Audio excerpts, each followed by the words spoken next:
সরকার আসে, সরকার যায়, পরিবর্তন হয় নেতৃত্বের। কিন্তু সাধারণ মানুষের ভাগ্য কিংবা প্রাত্যহিক জীবনের পরিবেশ কি আদৌ বদলায়? রাজধানীর হজরত শাহজালাল আন্তর্জাতিক বিমানবন্দরের ঠিক বিপরীত পাশে অবস্থিত আশকোনা রোড। বছরের পর বছর ধরে জলাবদ্ধতা আর ভাঙাচোরা রাস্তার কারণে এখানকার জনজীবন এখন দুর্বিষহ।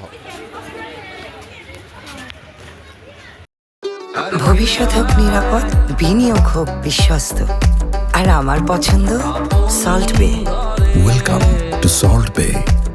রাজধানীর অন্যতম ব্যস্ত এলাকা আশকোনা বিমানবন্দরের প্রবেশদ্বার সংলগ্ন এই জনপদটি এখন যেন এক অভিশপ্ত গন্তব্য। একটু বৃষ্টি হলেই নয়, বরং সারা বছরই নর্দমার নোংরা পানিতে ডুবে থাকে প্রধান সড়ক। স্থানীয় স্কুল কলেজের শিক্ষার্থী, কর্মজীবী মানুষ আর রোগীদের চলাচলের কোনো উপায় নেই এখানে। বিশেষ করে মুমূর্ষু রোগীদের জন্য অ্যাম্বুলেন্স ঢোকানো এখানে প্রায় অসম্ভব হয়ে দাঁড়িয়েছে। আশকোনার স্থানীয় বাসিন্দারা জানান, সিটি কর্পোরেশনের সব বিল নিয়মিত দেয়া সত্ত্বেও কেন এই ভোগান্তি? নোংরা পানির কারণে মসজিদে যেতেও পারেন না তারা। গর্ত থাকার কারণে রিক্সা নিয়ে চলাচলে ব্যাঘাত ঘটে প্রতিনিয়ত। যাত্রীরাও ভয়ের কারণে যানবাহনে উঠতে চান না। পানির জন্য ছেলেমেয়েরা, মুরব্বীরা তার যাইতে খুব সমস্যা হয়। এই যে সকালবেলা পানি কমে, বিকেলবেলা আবার সেই পানি বেড়ে যায়। সুইপাররা কাজ করে ঠিকমতো কাজ করে না, অনেক ভোগান্তির ভিতরে মানুষ চলাচল করে। মসজিদে যাইতে পারি না, এই কাপড়ের মধ্যে এই যে দাগ, পানির দাগ পড়ে, এই যে দাগ পড়ে কি একটু পানির দাগ পড়লে আমার নামাজ হবে না, বুঝছেন? বিভিন্ন ধরনের প্রবলেম আছে ভাই। মানুষ তো অনেকটাই, মানুষের হিসাবে দিয়ে এইটুক জায়গার কাজ করতে। এর আগে তো কত মানুষের হাতটা ভেঙে গেছে গিয়ে রাস্তার মধ্যে কাজ করবে, গাড়ি যায় না, গাড়ি উল্টে যায়, এখনও তো গাড়ি পড়ে যায়। মনে করেন যে আমরা জানি, অনেকে জানে না, আইলেই পড়ে যায়, গাটা গুঁতোর জন্য সব রাস্তা গাটা। রাস্তার এই বেহাল দশার সবচেয়ে বড় শিকার কোমলমতি শিক্ষার্থীরা। অসংখ্য স্কুল, কলেজ ও মাদ্রাসার অবস্থান এই রোডে। নোংরা পানির মধ্য দিয়ে হেঁটে শিক্ষা প্রতিষ্ঠানে যেতে গিয়ে নানা চর্মরোগ সহ ডেঙ্গু ও ম্যালেরিয়ার ঝুঁকিতে পড়ছে তারা।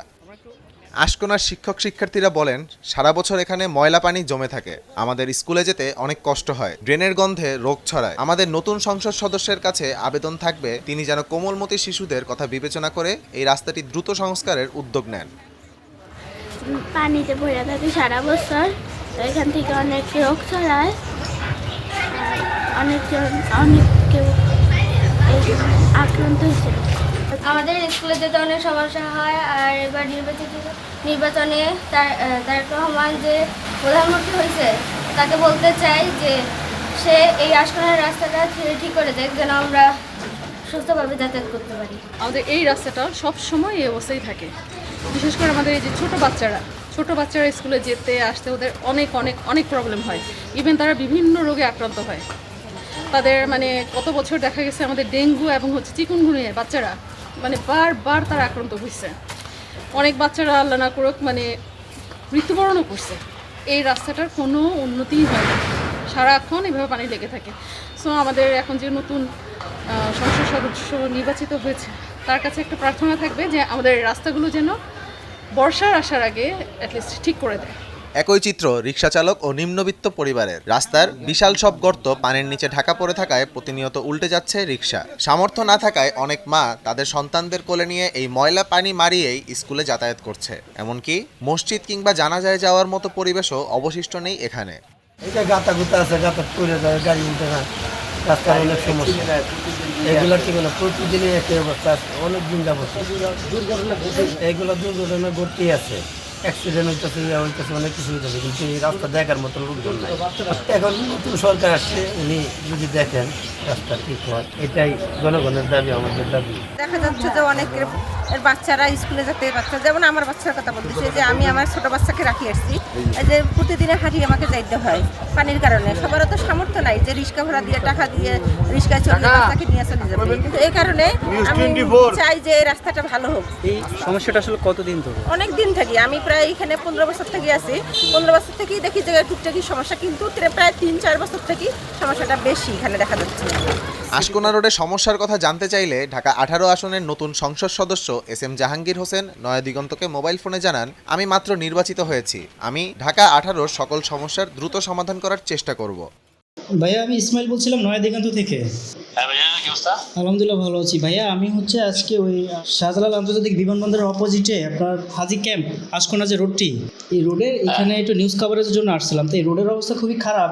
স্থানীয় পঞ্চায়েত জনগণ সবাই অনেক কথা বললো।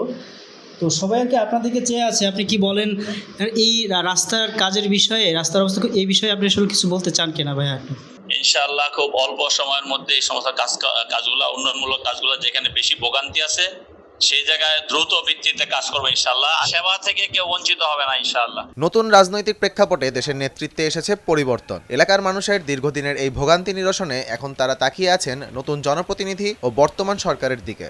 Not only one day or two day, এটা it's a long time issue. আপনার কখনোই আমরা ভালো অবস্থায় থাকতে পারতেছি না। আবার আপনার এই যে বর্ষা আসতেছে, আপনি চিন্তা করতে পারেন এই পানি গিয়ে ঘরে ডুববে।